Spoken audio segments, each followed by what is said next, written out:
Praise the Lord.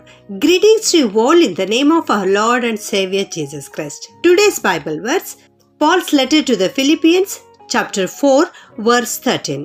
I have the strength to face all conditions by the power that Christ gives me. ಪೌಲನು ಫಿಲಿಪ್ಪಿಯವರಿಗೆ ಬರೆದ ಪತ್ರಿಕೆ 4ನೇ ಅಧ್ಯಾಯ 13ನೇ ವಚನ. ನನ್ನನ್ನು ಬಲಪಡಿಸುವಾತನಲ್ಲಿದ್ದುಕೊಂಡು ಎಲ್ಲಕ್ಕೂ ಶಕ್ತನಾಗಿದ್ದೇನೆ. ಇಲ್ಲಿ ಪೌಲನು ಹೇಳ್ತಾ ಇದ್ದಾನೆ, ಅವನ ಬಲಹೀನತೆಯಲ್ಲಿ, ಅವನ ಬಲಗುಂದುವಿಕೆಯಲ್ಲಿ ನನ್ನನ್ನು ಬಲಪಡಿಸುವಾತನಲ್ಲಿದ್ದುಕೊಂಡು ನನ್ನ ಜೀವಿತದಲ್ಲಿ ಏನೇ ಬಂದರೂ ಅದೆಲ್ಲಕ್ಕೂ ಎದುರಿಸಲಿಕ್ಕೆ ನಾನು ಶಕ್ತನಾಗಿದ್ದೇನೆ ಎಂಬುದಾಗಿ ಅವನು ಹೇಳ್ತಾ ಇದ್ದಾನೆ. ದೇವರ ಆತ್ಮನ ಬಲದಿಂದ ಅವೆಲ್ಲವುಗಳನ್ನು ಎದುರಿಸುತ್ತೇನೆ ಎಂಬುದಾಗಿ ಅವನು ಇಲ್ಲಿ ಹೇಳ್ತಾ ಇದ್ದಾನೆ.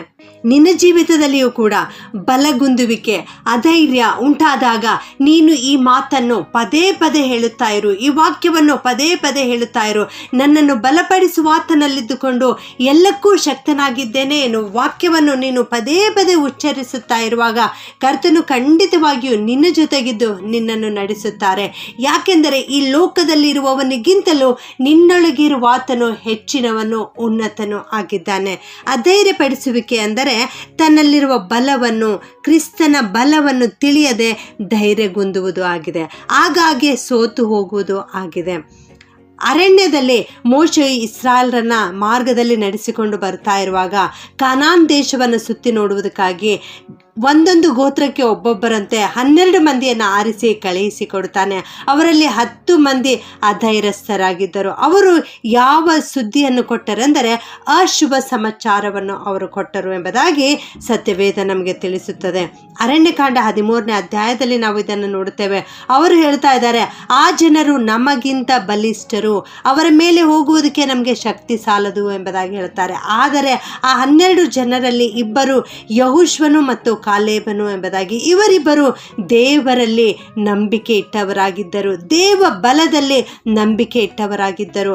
ಅವರು ಜನರನ್ನ ಸುಮ್ಮನಿರಿಸುತ್ತಾರೆ ಮತ್ತು ನಾವು ನಿರ್ಭಯವಾಗಿ ಆ ಬೆಟ್ಟದ ಸೀಮೆಗೆ ಹತ್ತಿ ಹೋಗಿ ಅದನ್ನು ಸ್ವಾಧೀನಪಡಿಸಿಕೊಳ್ಳೋಣ, ಅದನ್ನು ನಾವು ಜಯಿಸಬಲ್ಲೆವು, ದೇವರು ನಮ್ಮೊಂದಿಗಿದ್ದಾರೆ ಎಂಬುದಾಗಿ ಧೈರ್ಯದ ಮಾತುಗಳನ್ನು ಅವರು ಹೇಳ್ತಾರೆ. ನಾವು ಅವರನ್ನು ನುಂಗಿ ಪುಷ್ಟಿಯಾಗುವೆವು. ಅವರಿಗೆ ನೆರಳಾಗಿದ್ದ ದೇವರು ಅವರ ಕೈ ಬಿಟ್ಟು ಬಿಟ್ಟಿದ್ದಾನೆ, ಆದರೆ ನಮ್ಮ ಕಡೆ ಯೆಹೋವ ದೇವರಿದ್ದಾರೆ, ಆದ್ದರಿಂದ ಅವರಿಗೆ ಭಯಪಡಬೇಡಿರಿ ಎಂಬುದಾಗಿ ಇವರಿಬ್ಬರು ಇಸ್ರಾಯೇಲ್ ಜನರಿಗೆ ತಿಳಿಸಿಕೊಡುತ್ತಾರೆ.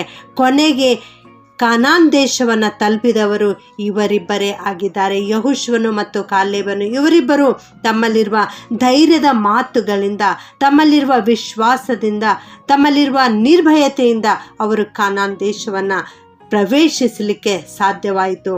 ಶೋಧನೆಗಳು ನಮ್ಮ ಜೀವಿತದಲ್ಲಿ ಬರುವಾಗ ನಾವು ತಕ್ಷಣವೇ ದೇವ ಬಲವನ್ನು ಆತುಕೊಳ್ಳಬೇಕು. ನಮ್ಮ ಜೀವಿತದಲ್ಲಿ, ನಮ್ಮ ಹೃದಯದಲ್ಲಿ ಅಧೈರ್ಯಕ್ಕೆ ಸ್ಥಳ ಕೊಡಲೇಬಾರದು. ಗೊಲಿಯಾತನನ್ನು ನೋಡಿ ಸೌಲನು ಭಯಪಟ್ಟನು, ಆದರೆ ದಾವೀದನಾದರೂ ಕರ್ತನಲ್ಲಿ ತನ್ನನ್ನು ತಾನು ಬಲಪಡಿಸಿಕೊಂಡನು. ಆಪತ್ಕಾಲದಲ್ಲಿ ನೀನು ಸೋತು ಹೋಗುವಿ, ಆದರೆ ನಿನ್ನ ಬಲವೂ ಕುಂದಿ ಹೋಗುವುದು ಎಂಬುದಾಗಿ ಸತ್ಯವೇದ ಹೇಳುತ್ತದೆ. ಹೌದು, ನಿನ್ನನ್ನು ಬಲಪಡಿಸುವಾತನಲ್ಲಿದ್ದುಕೊಂಡು ನೀನು ಎಲ್ಲಕ್ಕೂ ಶಕ್ತನಾಗುವಂತೆ ದೇವರು ನಿನಗೆ ಖಂಡಿತವಾಗಿಯೂ ಸಹಾಯ ಮಾಡುತ್ತಾರೆ. ಈ ಧೈರ್ಯದ ಮಾತುಗಳನ್ನು ನೀನು ಯಾವಾಗಲೂ ಹೇಳುತ್ತಾ ಇರು. ನಿಮ್ಮ ಜೀವಿತದಲ್ಲಿ ಬಂದಿರುವ ಅಧೈರ್ಯವನ್ನು ಹೋಗಲಾಡಿಸಬೇಕಾದರೆ ಇರುವ ಒಂದೇ ಒಂದು ಆಯುಧ, ಅದ್ಯಾವುದೆಂದರೆ ದೇವರ ವಾಕ್ಯ. ದೇವರ ವಾಕ್ಯವನ್ನು ನಿನ್ನ ಕೈಯಲ್ಲಿ ಹಿಡಿದುಕೋ, ಆಗ ಆ ಧೈರ್ಯ ನಿನ್ನನ್ನು ಬಿಟ್ಟು ಓಡಿ ಹೋಗುತ್ತದೆ. ಆ ಕರ್ತನ ಪ್ರತ್ಯಕ್ಷತೆಯ ದಿನಗಳು ಸಮೀಪವಾಗುತ್ತಾ ಇವೆ. ನಾವೆಲ್ಲರೂ ಆತನಿಗಾಗಿ ಸಿದ್ಧರಾಗೋಣ. ಪ್ರಾರ್ಥನೆ ಮಾಡಿಕೊಳ್ಳೋಣ. ಪ್ರೀತಿಯ ಪರಲೋಕದ ತಂದೆಯಾದ ದೇವರೇ, ಯೇಸುವೆ, ನಿನ್ನ ನಾಮಕ್ಕೆ ಕೋಟ್ಯಾನುಕೋಟಿ ಸ್ತೋತ್ರವನ್ನು ಸಲ್ಲಿಸುತ್ತೇವೆ. ದೇವ, ಪೌಲನು ಫಿಲಿಪ್ಪಿ ಸಭೆಯವರಿಗೆ ಬರೆದ ಈ ವಾಕ್ಯವನ್ನು ನಾವು ಕೂಡ ನಮ್ಮ ಜೀವಿತದಲ್ಲಿ ಹೇಳುತ್ತಾ ಇರುತ್ತೇವೆ. ಕರ್ತನೆ, ನಮ್ಮನ್ನು ಬಲಪಡಿಸು ಸ್ವಾಮಿ. ಈ ವಾಕ್ಯ ಕೇಳಿಸಿಕೊಳ್ಳುತ್ತಿರುವ ಪ್ರತಿಯೊಬ್ಬೊಬ್ಬರನ್ನು ಆಶೀರ್ವಾದ ಮಾಡು ಸ್ವಾಮಿ. ಇವರಲ್ಲಿ ಅನೇಕರು ಬಲಗುಂದಿದವರಾಗಿದ್ದಾರೆ, ಅಧೈರ್ಯಸ್ಥರಾಗಿದ್ದಾರೆ ಸ್ವಾಮಿ, ತಮ್ಮ ಜೀವಿತದಲ್ಲಿ ಜಿಗುಪ್ಸೆಗೊಂಡವರಾಗಿದ್ದಾರೆ ಸ್ವಾಮಿ. ಇಂಥ ಒಂದು ಪ್ರಿಯ ಜನರಿಗೋಸ್ಕರ ಪ್ರಾರ್ಥನೆ ಮಾಡುತ್ತೇವೆ ಸ್ವಾಮಿ. ಇವರೆಲ್ಲರನ್ನ ಬಲಪಡಿಸು ಕರ್ತನೆ. ಇವರು ನಿನ್ನಲ್ಲಿ ತಾವು ಬಲವನ್ನು ಹೊಂದಿಕೊಂಡವರಾಗಿ ಎಲ್ಲಕ್ಕೂ ಶಕ್ತರಾಗಲಿಕ್ಕೆ, ತಮ್ಮ ಜೀವಿತದಲ್ಲಿ ಏನೇ ಬಂದರೂ ಅದನ್ನು ಎದುರಿಸಿ ನಿಲ್ಲಲಿಕ್ಕೆ ಇವರಿಗೆ ಧೈರ್ಯವನ್ನು ಕೊಡಬೇಕಾಗಿ ಈ ಪ್ರಾರ್ಥನೆಯನ್ನು ಯೇಸುವಿನ ನಾಮದಲ್ಲಿ ಬೇಡುತ್ತೇನೆ ತಂದೆಯೇ. ಆಮೆನ್.